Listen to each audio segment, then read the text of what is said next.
কত সুন্দর লাল। আর কে কে পায়রার মাংস খেতে ভালোবাসে অবশ্যই কমেন্ট করে জানিয়ে। আজকে পায়রার মাংস রান্না হচ্ছে।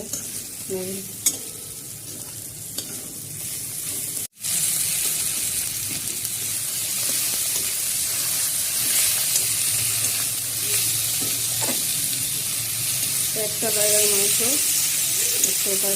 অল্প হয়েছে, 250 গ্রামের মতন হয়েছে।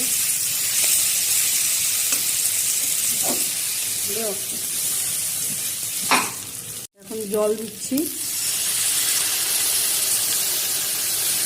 হালকা জল দিব।